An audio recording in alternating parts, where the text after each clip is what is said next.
we're here. On behalf of the HKIAD, actually this student delegation will represent more than 100,000 students in Hong Kong. And currently, actually, we are doing a lot of international lobbying work to fight for the support to Hong Kong, because we know that this is not just a fight around Hong Kong, this is also a fight between the liberalism and authoritarianism and also communism. And that's why the international support is very essential and important for Hong Kong people to resist against the communist regime. And over the past few months, actually, Hong Kong people have demonstrated to the world that we unyieldingly believe in those universal values, including freedom and democracy. And even when we are under the harshest crackdown from the strongest of communist regime in human history, which is China. And the problem is that how should we understand China nowadays? I am a political student. I study politics in the University of Hong Kong. I read a lot of readings. I know that many scholars traditionally, especially in the West, they will claim that China stands for a very progressive ideology, because China always claim that they want to reform and try to supplement the loopholes of liberalism and capitalism. And should we really understand China in this way? This is a question that all of us here should rethink about it. 30 years ago, political scholar Francis Fukuyama famously proclaimed that the history has come to an end. And he argued that democracy was proven to be the ultimate form of human government.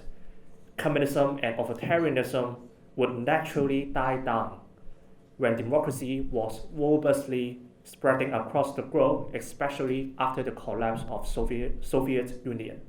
So, does this argument really valid nowadays when we examine the case of China? I'm afraid not, because China is rising.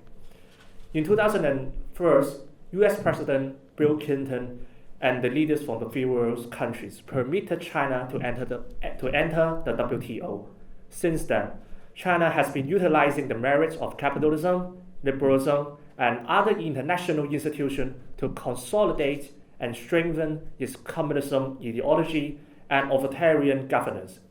In this decade, we witness how China is pleased with their economic success and at the same time look down and discriminate human rights and universal values.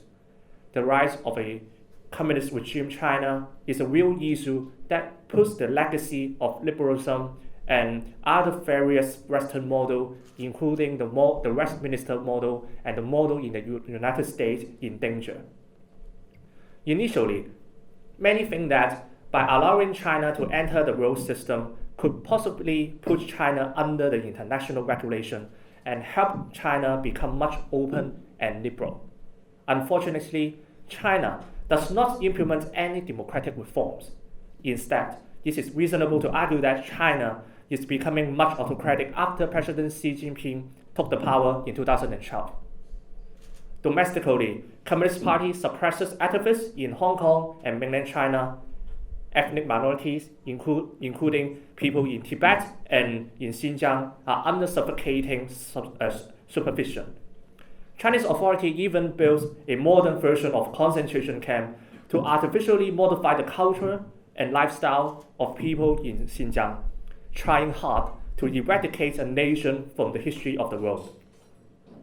On this subject, last year, United Nations already decried China for their inhumane attempts and described China as a shameful country due to the frequent killings, tortures, and arbitrary arrests in China. Globally, China, using their economic dominance, tried to colonize and penetrate other civil societies in other small countries, and namely many small countries, especially like Sri Lanka, has already been compromised. They have to lease a port to China for 99 years. So I believe China rising is a real issue that many free world countries, especially United States, should be aware. And I think that actually is the assigned time for Americans to stand with Hong Kong to fight this battle. 1947, President Truman famously declared the Truman Doctrine to announce a war against those Soviet Union countries. he subsidized all the fewer countries, not let them fall into the trap of communism. And I think that after so many years, Americans and other fewer countries should still aware of the threat of communism, and we should help other countries, especially Hong Kong, to fight against the communist China. Thank you very much.